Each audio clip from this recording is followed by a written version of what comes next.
Hey there, guys. We are going to pick up on chapter 27 of Leave No Trace. We are almost done. We're at 85%. I'm hoping that we'll get pretty far tonight, hopefully finishing. If not, we will have one more recording to finish off this book. Chapter 27. I woke up shaking, turned my head to check for Lucas, and sat bolt upright in the sleeping bag. He was squatting near the tent entrance and rummaging through my pack. "What are you doing?" "Getting us something to eat. I wanted to let you sleep a little longer." He didn't move away from the bag. "The protein bars are on top." "That's not the only thing in here." Adrenaline flooded my chest, and I tried to keep my voice steady. "What do you mean?" Turning, he held up a small pot and two bowls of instant udon noodles. His lopsided grin told me he remembered eating them at my house, and I stuttered, because it was the exact reaction I'd been hoping for when I packed them a lifetime ago, planning his rescue and the journey to rescue his father. Leaning over to kiss me, he promised to go start the fire and make me some delicious food. I nodded and forced myself to smile. The snow started as we finished eating, slurping the last of the broth and heating a fresh batch of filtered water over the dying embers. I was trying to find us on the map, the one I'd taped together at the library, but the snow quickly covered the paper, falling in swirls of obliterating white. Snow was good. Snow meant we'd be harder to track. It also provided a layer of insulation over any lakes that had started to freeze, preventing further ice formation. We added layers, packed up, and hiked back out to a different trail that led us through towering pine shadows, down into a frozen marsh-like clearing, and winding over another hill. I started to wonder if we were even on a trail anymore, but Lucas didn't hesitate. Every once in a while he reached a hand out from under the canoe to skim the trunk of a tree, running his gloves over them like they bore messages in braille. A roaring noise grew louder as we made our way through the white world until Lucas stopped and gestured to an opening in the trees.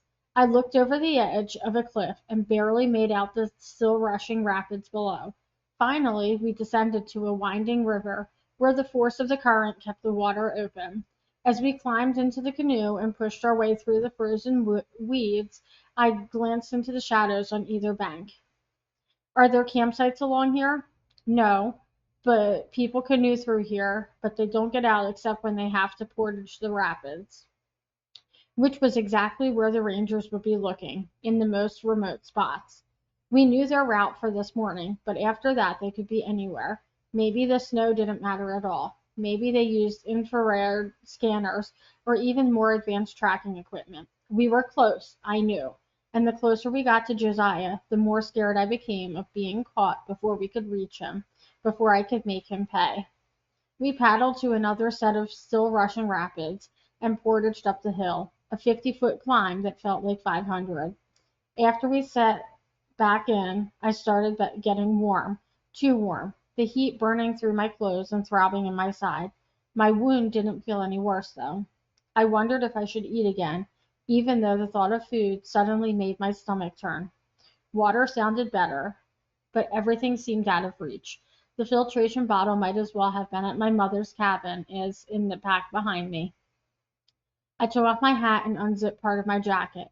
My deteriorating state wasn't lost on Lucas. He wanted to pull the canoe over and find a spot to rest, but I pushed us away from every bank he steered us toward, fumbling blindly in the pack behind me. I grabbed the first aid kit and took another dose of antibiotics and a half a pain pill, trying to pacify him and keep him carrying us forward, which was becoming more of an abstract concept. The white in front of us was impenetrable. Boulders and bends in the river appeared like they'd been conjured from the storm itself, obstacles with less and less meaning. The quote on Dr. Mita's office wall snaked through my consciousness. What lies behind us and what lies before us are tiny matters compared to what lies within us. Something within me had begun to burn. "Maya, I want you to promise me something." I'd long given up paddling when Lucas's voice floated through the whirl of white. I waited, not sure if it was really him or something my ill brain was manufacturing. Promise me you'll hear him out. Listen to him like you listen to me. That's all I'm asking." A pause drifting into the wind, bowing the groaning branches of a pine tree over our heads. "Maya?" Bracing myself on the gunwales, I nodded, hoping he could see me through the whiteout. I didn't notice I was crying until the tears had frozen on my cheeks. I didn't know how much time passed. There might have been a shooting star. There might have been a whole cascade of comets blasting through the storm. Or it could have just been my eyes on fire.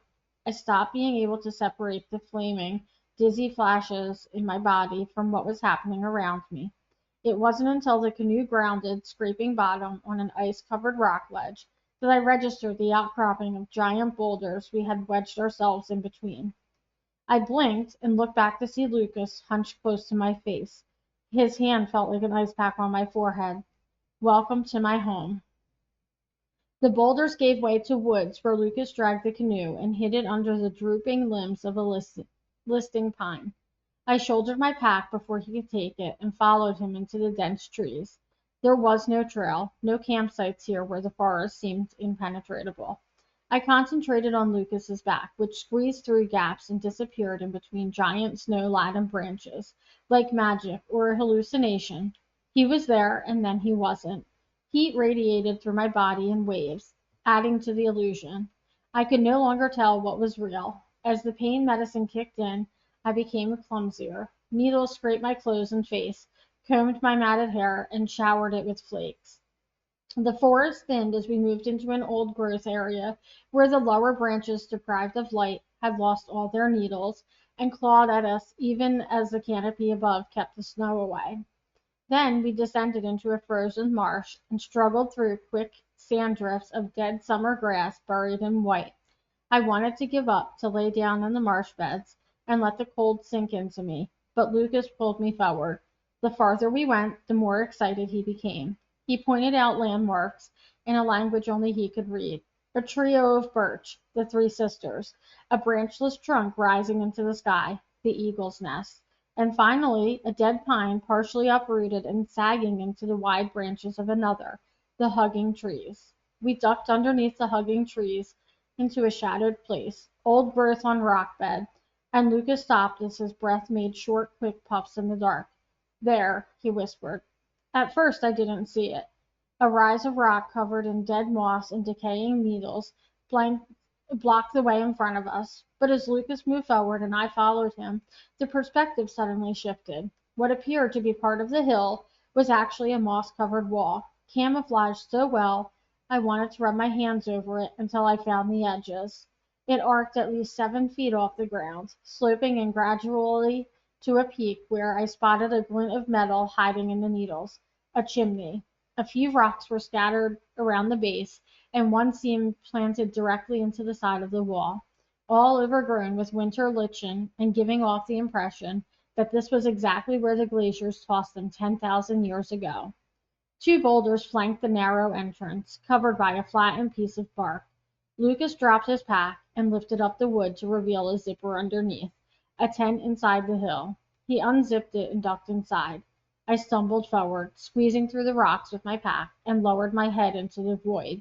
"Shut the door," Lucas said from somewhere nearby, and I did, leaving only darkness and strange noises, a rustle of fabric, a scrape of metal, someone fumbling with mechanical objects, and underneath all that, another sound, the unsteady whistle of ragged lungs. I huddled near the door, waiting until a flare of light illuminated the tent. Lucas crouched near the chimney in the middle, adjusting the brightness of the lantern. Supplies were stacked along the front wall near me, canisters of beans and dried vegetables, bags of rice, and a hanging rack of tools. I stared at the tip of an ice pack, inches from my face, until a noise from the far side of the room drew my attention. Lucas was bent over a cot, blocking the person lying on it. He unzipped the sleeping bag, unleashing a putrid smell that fell somewhere between unwashed flesh and decaying meat. Gagging, I covered my face with an arm as Lucas whipped away, also fighting for control. His eyes flooded as he coughed. A hand lifted behind him, the fingers bare and skeletal, and grasped Lucas's knee. That was the last thing I saw before my stomach heaved. Unzipping the tent, I scrambled out from the boulders and as far away as I could before vomiting into the snow and leaves. The pack cracked against my skull, and my skin burned hotter than ever as each contraction ripped at the stitches in my side, turning every retch into a sob. When it was finally over, I covered the mess with an armful of needles and crawled a safe distance away.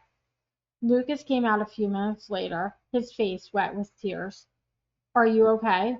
I'd unhooked the pack and was clutching it like a buoy, panting and still haunted by the deathly hand raising from the shadows. "He's alive." He nodded and fell to his knees in front of me, covering my hands that were gripping the pack. "He's so much worse. He'd lost weight over the summer, but now he doesn't even look like my father." "Maybe he's not," I wanted to say. "Maybe he was never the man you thought him to be."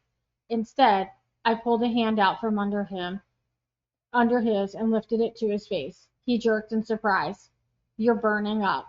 "Is he lucid?" I pressed. "Does he recognize you?" Lucas nodded. "Good. He needs a bath." I instructed Lucas to go fetch some fresh water while I stayed with his father and started preparing food. Then, together, we could assess his condition and figure out which medicine to try first.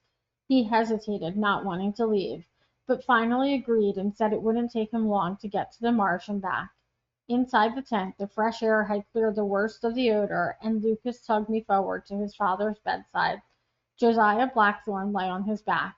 His face was sunken, with the only visible skin stretched pale and gaunt, sandwiched between a dirty hat and beard. The hand that had reached for Lucas earlier dangled off the cot, as if unconnected to any living thing. There was no life in him except for his eyes, which were the same impossible, ghostly blue he'd given to his sons, and they followed Lucas now, gorging on the sight of him. "Dad, this is Maya. She's—" He didn't know how to continue. "I'll stay with you while Lucas gets water." I nodded at both of them and settled myself on the ground. When the sound of Lucas's footsteps faded away, I turned to the living corpse on the cot. Every trace of this gorgeous, brooding man who'd escaped into the Boundary Waters 10 years ago was gone. This was a flesh-covered skeleton, except for two unnatural growths that bulged out of his neck. "The snow's tapering off, and it's not too cold. Would you like some fresh air?" The blue eyes stared at me. Without waiting for an answer, I pulled the sleeping bag off of him and propped him up, threading my arms under his and trying not to breathe through my nose. Dragging him off the cot and out of the tent, I squeezed him through the boulders and in the opposite direction from the marsh. The hugging trees receded into the background of the forest as I jerked his legs over rocks and down inclines. He weighed almost nothing. I could feel the crush of his bones through his jacket, and shuddered when, instead of fighting me, his fingers slowly closed over my forearms. On the last drop, I stumbled and fell. Josiah tumbled against the log, and I landed a few feet away on a massive boulder, popping at least one of the stitches and crying out in pain. Holding the bandage and gasping, I waited for Josiah to weakly push himself over and lean against the tree before I remembered my manners. "I'm Maya Stark, Jane Stark's daughter." His mouth fell open, but no words came out. This was the culmination of my entire life. Every question I'd ever been too afraid to ask, every answer I didn't think I deserved to know, every lock I'd learned to pick, every law I'd broken, every patient I'd subdued, every class I'd taken, every palate strengthener, pronunciation exercise, and vocal pattern, every trick and reward, coaxing the nonverbal to speak, bringing words to the wordless, helping person after person because I'd never been able to have the only conversation that mattered. But now, here it was, the moment of fucking truth, and on top of everything, I would keep my promise to Lucas, too. I pulled the gun out of my boot and pointed it at his chest. "Start talking." Chapter 28. In the depth of winter, I finally learned that there was in me an invincible summer. Albert Camus. Josiah. Leaving Heather Price crumpled on his patio with the money she'd been hunting for, Josiah went back to the truck where Lucas stared ashen-faced out the window. Wrong ad. He picked the wrong advertisement, the wrong landlord, probably the wrong life. Throwing the truck into reverse, he felt like shit, like the stink of Heather's sickness had rubbed off on him and was making his own son turn away from the smell. She was trying to rob us, he explained as they headed back to the entry point. Lucas kept his face turned toward the woods that quickly closed in around them. Then why didn't you call the police? Josiah wiped a hand over his mouth and checked the rearview mirror. Because they don't help. Another mile passed before Lucas broke the silence. I don't want to leave again. I like it here. In L, the Boundary Waters. Lucas didn't speak again for the rest of the drive. Josiah debated the odds of finding a new rental, a short-term lease to get them through the end of the school year and possibly even beyond. He doubted Heather would actually take them to court when she barely seemed able to leave her house to go to work. They could find a bunkhouse to start, and then maybe he could buy her a trailer or even an old cabin somewhere nearby. He hated the idea of a permanent ceiling, but at least there'd be no more landlords, and the Boundary Waters would be right out their back door. With that idea in mind, they paddled back out for their spring break vacation, sticking to the bigger lakes that had already thawed, and set up camp on an island melting in the afternoon sunlight. Lucas was reticent while they put up the tent and tarp. He became listless, crawling into his sleeping bag instead of exploring the campsite with his usual energy. He didn't want breakfast the next morning and wouldn't do more than sit at the fire and stare. At first, Josiah had chalked it up to witnessing the fight with Heather, but when Lucas's eyes glazed over, he figured he'd caught a cold and let him sleep. In the middle of the next night, though, as Josiah was watching his campfire turn to embers, Lucas began screaming. He thrashed at the sides of the tent, pulling the stakes out, clawing at the fabric. Josiah dove inside and wrestled Lucas free, but he wouldn't stop flailing or yelling about bugs. Bugs everywhere, attacking him, except they weren't. It was too early for insects, too cold, but no amount of reason could calm Lucas, whose skin, to Josiah's horror, felt hotter than the charred wood in the fire pit. There was no medicine in their camp and no way out. Not when Lucas could thrash over the side of the canoe or capsize the whole thing in his panicking state. It was too dangerous. He held the last remnants of snow to his son's forehead and murmured the same hollow reassurances over and over on a loop, willing the seizures and hallucinations away. When he saw a light flashing over the water, he thought he might be hallucinating too. Then it drew closer, and he made out a lone figure in a canoe. He shouted over the water and pleaded for help. The light faltered and turned off, and again he thought it was a mirage, until finally the bow of a boat slid onto the island shore. A small woman, bundled in all-weather gear, stepped out. Only the top half of her face was visible as she eyed the campsite wearily. He explained the situation and asked if she would bring them in. I can hold him still while you paddle. After a long pause, where she searched the horizon of trees as if hoping anyone else might come along and volunteer for this job, she finally nodded her head toward the canoe. They loaded the essentials, and Josiah strapped a life jacket on Lucas, propping him on his lap in the front, while the woman powered them from the stern, setting off into the night. They moved slowly, inching through the black. Her strokes were measured and steady, and she seemed to know where the shallows and boulders lay even without the flashlight's beam. He didn't inquire what she was doing by herself in the middle of a still frigid April night. She didn't ask him anything except about Lucas's symptoms, and showed no reaction when Josiah listed them out. It was almost dawn by the time they reached a small, rock-filled beach, where the woman led them to a cabin nestled in the trees. She pointed out a small bedroom where Josiah laid Lucas's unconscious body that had now begun to shake, and told him she thought Lucas had the flu. Influenza. My daughter had it once. Josiah glanced around at the empty cabin. Was your daughter okay? She nodded and turned away. She is now. While he wiped Lucas's brow with a cool cloth, she told him the doctors had given her a prescription for Tamiflu. Josiah asked if he could use the phone. It's not in service. Then he asked if he could use her car as soon as business hours began. She nodded and disappeared out the front door. 10 minutes went by, then 20. After the night he'd endured, he wouldn't have been surprised if she simply collapsed into the shadows of the woods. There was something spent about her, as if she'd given away all her vital organs, and the frame that was left was fragile, unsupported. Just as the sun cleared the trees, though, she returned with the thermometer and a small manual, a medical reference book that they used to look up influenza, its symptoms, and treatment. The hallucinations, Josiah hoped, were the product of a fever that the thermometer read to be 102 degrees. Since his breathing was normal and skin didn't have a bluish tinge, he didn't appear to be in immediate danger. He just needed fluids and medicine. The woman didn't have any Tylenol. She didn't seem to own much of anything the more Josiah looked around, but she handed him her car keys. Would you go? He took a step back toward the bedroom. I'm sorry, I don't want to move him again yet. I'll give you money. They won't give me the prescription. She moved to a window, her silhouette ghostly in the half light of the morning. Shit. He didn't want to make Lucas endure a doctor's visit. It's okay to leave him here. I'll watch him until you get back. He pulled his boots on and was halfway out the door before stopping and turning back. What's your name? Jane, she said, and he couldn't tell whether or not she was lying.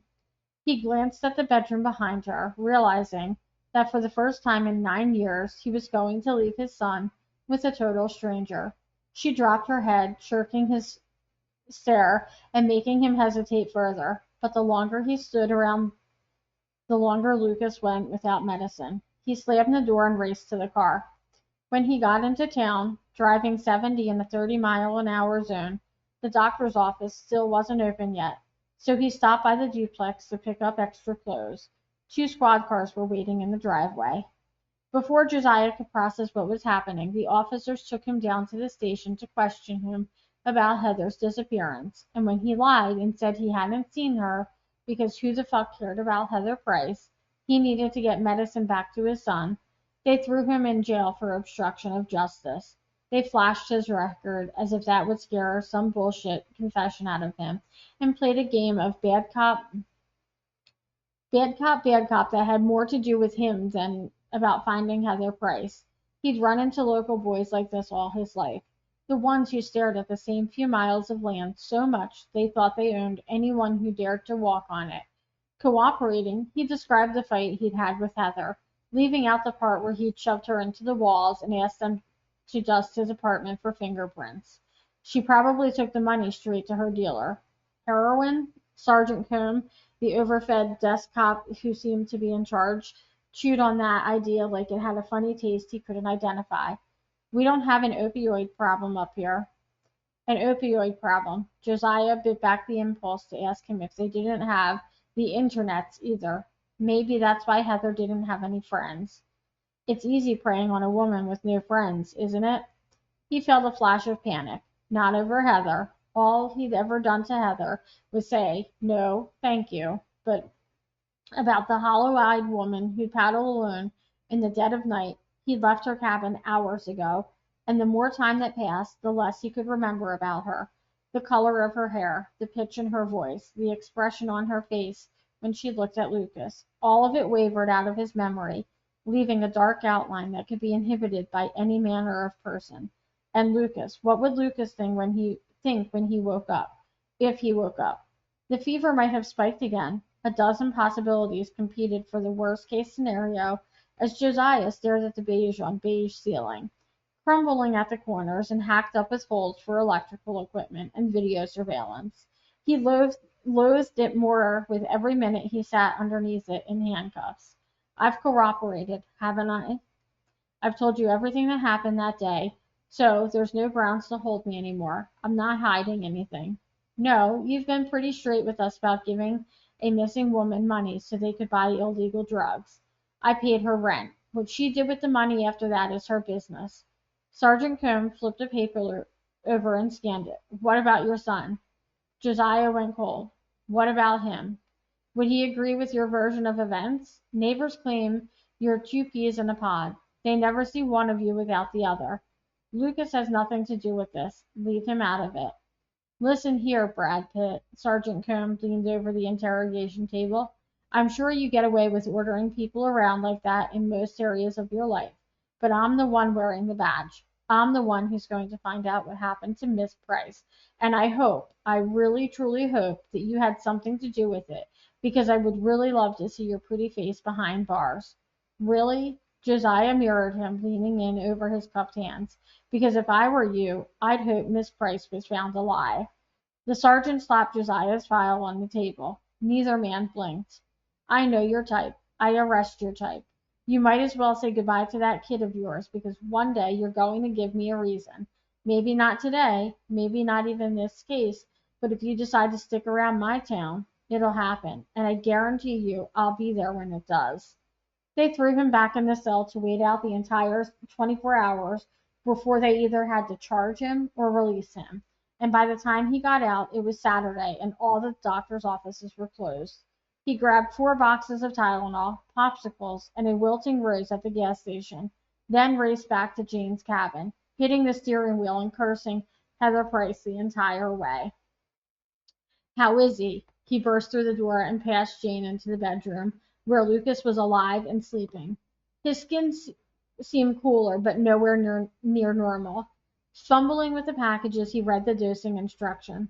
The adult ones started at age 12, so he switched to the pediatric, but they were based on age and weight. Did he have to know both? Jesus, he couldn't remember the last time he weighed his son. Do you have a scale? No answer from the main room.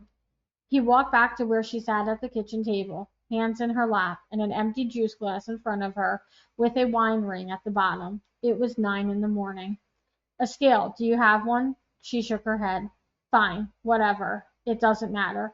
He screwed open the bottle and shook out 3 pills, then went in to wake Lucas, who was weak and disoriented. Josiah fed him the medicine and made him drink as much water as he could before he fell asleep again. Sitting on the edge of the bed, petting Lucas's hair, watching him breathe, Josiah felt the climber hanging one-handed on the edge of the cliff in the picture on the wall. Lucas was all he had. Lucas was the only thing that mattered. And if he lost his grip on his son, if Heather Price turned up dead and they found a way to blame him for it, there would be no end to his fall. He already had the worst moment of his life, goddammit. After a while, when Lucas's breathing seemed to even out, he went into the main room again. Jane hadn't moved from the table. He sighed and sat in the other kitchen chair. I'm sorry. I got detained by the police. She stared at the empty juice glass as if he hadn't spoken, as if he wasn't even there. He looked around, found the wine on the counter, and picked up the dusty bottle that still felt full. More? Shaking her head, she reached out for the cup and rotated it slowly. It's a good source of manganese. Red wine prevents rust and corrosion, an essential trace mineral, but too much of it will kill you. Her words were jerky, like the thoughts had been pulled at random from dark corners of a disused wardrobe. Aren't you going to ask what the police wanted with me? She got up and went to the sink. I thought you'd left him. I didn't think you were coming back. That's my son in there. How could I abandon him?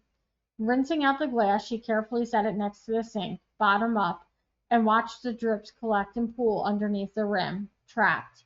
Maybe you thought he'd be better off without you. He needs me. Josiah got up and paced to the bedroom doorway, staring at the smooth curves and planes of his son's face, the traces of Sarah in his nose and jaw, the miraculous rise and fall of the quilt over his narrow chest. Almost as much as I need him. He retrieved a gas station bag from the bed and paced back to the kitchen, where Jane still leaned into the counter and stared out the window, motionless. He wanted to be outraged that she would even suggest he'd abandon Lucas, but the fact was he had. He'd left his son for 24 hours, and if the police had charged him, it would have been even longer. Lucas could have been stuck with this ghost-like woman indefinitely, and Heather Price was still missing. He sighed, not at all sure about what he had to ask next. I don't want to take Lucas back to our place right now. Can we stay here a little longer? He pulled out the half-dead flower and offered her its drooping petals encased in plastic. She looked past it, into the bag of medicine and melting popsicles, and told him he could sleep on the couch. Lucas slept most of the day, only rousing when Josiah made him drink fluids, and he didn't seem very coherent even then. He needed help to get to the bathroom and fell exhausted into bed afterward, saying his body hurt everywhere.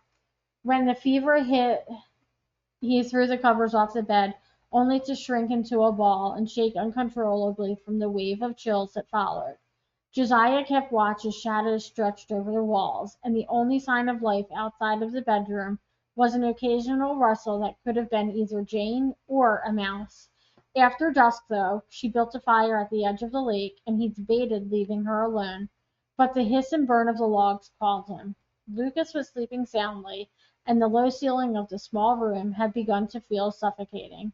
She didn't comment when he joined her, and sat silently for a while, soaking in the early spring night that hadn't yet given rise to summer's legions of mosquitoes. Soon Josiah found himself talking, at first just trying to explain the police situation and Heather Price, but gradually he told her more and more. He told her about shoving Heather, about giving her the money and hoping it would make her go away. He hadn't cared how, and he still didn't, wondering aloud how someone could be missing when nobody missed her. Jane listened without reaction. There was something about the way she looked at him, without pity or blame, without lust or dismissal. He might have been speaking to the Boundary Waters itself.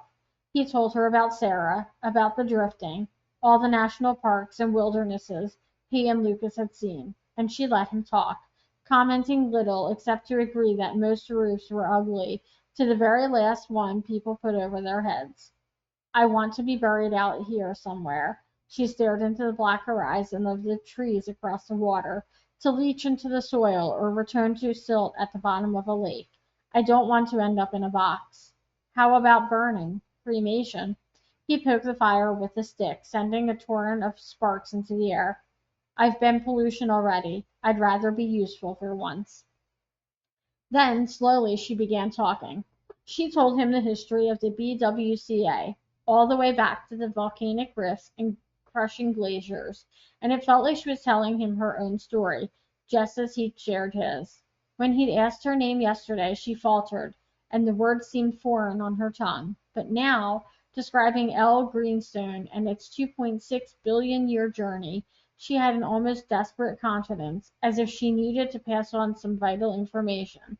She talked about what humans took from the Boundary Waters, from the Knife Lake siltstone 10,000 years ago, to the sulfide deposits the mining companies now hunted for their nickel and copper, and she bent farther and farther forward as she spoke, as though the minerals were being carved from her own core. He'd never met anyone like her. Her inaccessibility didn't repel. Her sad beauty didn't attract. But the longer they sat and added more logs to the fire, the less he worried about Heather Price and the world outside. Here they became in. Everything else was out. When she started to shiver, he moved their log bench closer to the fire, and for a while she rested her head on his shoulder. No one had done that, drawn that simple comfort from him, since Sarah had died, and he had been absorbed the long forgotten feeling, the scent and weight of a woman's head seeking rest. He let his arm drift to the curve of her side, and they sat like that, watching flames lick the sky and the lake shimmer in the firelight. At one point he felt a drip of something and saw the front of his jacket was streaked wet. Sarah hadn't been a teary woman. He didn't have any practice comforting one, but he did what felt natural and pressed a kiss into her hair. She accepted it with no response, just like she ignored the crackling branch in the distance that must have signaled some creature finding passage through the night. Josiah looked, but saw only shadows and moonlight wood smoke from the neighboring cabin. Later, after the moon disappeared beneath the tree line, he broke their strange peace by asking about her daughter again. Everything in her stiffened, and, standing abruptly, she left the fire and walked into the house. He watched her go with the uncomfortable thought that the girl was dead. Sighing, he went to get a bucket of lake water and put out the fire. But before he could douse it, Jane returned, cradling something in her hands. Do you know what this is? He stared at it, wondering if it was a trick question. A rock? An echo of a smile crossed her face. Then she turned it to a different angle, illuminating a striped pattern that looked like ripples in a pond. It's a fortification agate. See how the banding looks like walls of a fort? She kept shifting it in her hands, smoothing her fingers over the stripes, and then running them along a rough edge that ended at a point and pressing against it, like she was trying to draw blood. Agates are born inside the hollows of basalt, and they're stronger than everything around them. They survived the glaciers while the basalt was pulverized. When I found this, I was only a sophomore in college, but I knew it meant I was going to have Maya, and she would become everything I'm not. Jane pressed the rock to her mouth before kneeling and rearranging the stone circle circling the fire pit, nestling the agate into a spot like a diamond in a ring. Aren't those valuable? Josiah asked. It's hers, she said, choking up as she patted it into place. She'll find it. She's alive? Jane looked up, startled. I'm sorry, from the way you're acting and being here alone and all, I thought maybe something happened to her. She's fine. Now she's fine. Now that I'm gone. She turned back to the fire, eyes vacant and arms hanging limp at her sides. I was the one who was killing her. Every day, being around me, trying to make me okay, to be okay for both of us. I tried medication, but it made me worse. I did something terrible, and I couldn't bear for her to watch if I did something terrible again. So I left. You left your daughter? She's with my husband. She's 12 now, almost a woman. Then she saw the outrage in Josiah's expression. It's better this way. He couldn't sit any longer, couldn't listen to this. I was going out of my mind in that police station, not knowing if Lucas was okay. I would do anything for him, protect him from any danger. What if it was you? Slowly, she uncurled herself and rose to her feet. What if the most dangerous thing to your child was you? She stared him down, and when he had no reply, glanced up the hill where a single light illuminated the bedroom in which Lucas slept. Then she turned and walked into the shadows, disappearing between the shoreline and the trees. Josiah sat there for another hour, watching the fire die, and not understanding anything about the last 2 days of his life, especially not why he felt compelled to stay and keep watch, putting himself between Jane's empty eyes and his son. The next morning, when Josiah woke up, Jane was gone. He fed Lucas popsicles and made coffee, noticing her car in the driveway. They could take it and leave, but Lucas's eyes were still glassy and dull, and where would they go? He didn't have to be back at work until Monday, and as far as the police were concerned, he had a registered permit that said he was camping in the Boundary Waters. He paced through the woods around the cabin and down to the lake, realizing Jane's canoe was gone. Squinting over the open water, blinded by the reflected sun, he wished he could trade places with her, that he and Lucas could paddle out and just keep going, never looking back. It would take strength, he thought, staring at the agate by the fire pit, and he had strength. He had will. The dangers in the wilderness were all external, and together he and Lucas could face every one. That night, Lucas ate some canned soup and bread and took a cool bath by himself before going back to bed. Where's the lady? He asked. The one you were fighting with. Josiah frowned at the window, unsure if the sound from the bonfire had carried last night or whether Lucas had experienced another hallucination. Later, after Lucas drifted off to sleep and the sun was setting through the trees, Jane came back. She looked unbalanced, exhausted from paddling, and flushed from the wind. Glancing at Josiah as if surprised to still see him there, she dropped into the nearest chair and held her head. I'm sorry, he said from across the room. We can leave tomorrow if you'll give us a ride to my car. It's not too far. She made a noise he couldn't decipher. We'll wash up the sheets before we go, and I can pay you. At that, she shook her head violently. No, really, you helped me, and I appreciate it. Pushing herself up, Jane staggered into Lucas's room. Josiah came to the doorway to see Jane rocking back and forth at the head of the bed, clutching something in her hand. Crossing her to her in 2 steps, he hissed, What are you doing? She blinked in slow motion, and now that he was close to her, he could smell the sweet stink of wine rising off her skin. Pulling her out of the room, he half carried her to the steps and shoved her toward them. Maya! She reached past Josiah, struggling to go back to Lucas. He grabbed her by the arms and pushed her up the steps. That's not Maya, that's my son, and we'll be gone the minute you sober up and drive us to our car. Got it? She braced herself against the wall, looking like she might vomit, then nodded carefully. They're different from us. They won't be us. When she looked up, her face was dry, composed, and she transferred something into his hand. the thing she'd been holding. Some people are strong and beautiful, and not even glaciers can destroy them. Others are weak and brittle, and the best thing they can do is birth a gemstone. You're not weak, you're drunk, he said, even as she started to tremble and shake. Maybe he'll be strong like her. Then she stumbled upstairs to the loft. As the bed creaked, he opened his hand to see a rock covered in crumbles of cold, wet dirt. It was too dark to see what it was. Josiah slept on the floor next to Lucas's bed that night, listening for any noise, any hint that Jane might come back down and try to approach Lucas again. But the cabin was silent. Later, when he got up to go to the bathroom, he smelled something sour. He checked back in Lucas's room, but the only scent there was sweat and boy and dirty clothes. It wasn't in the kitchen sink. It wasn't the garbage. It was stronger at the base of the stairs, and after a minute of indecision, he climbed up to Jane's bedroom, turned on the light, and immediately wished he hadn't. She lay face up, eyes open, and blank. Crusted vomit spilled over her face, chest, and hair. On the nightstand next to the bed were the 3 extra packages of Tylenol he'd bought at the gas station, all empty.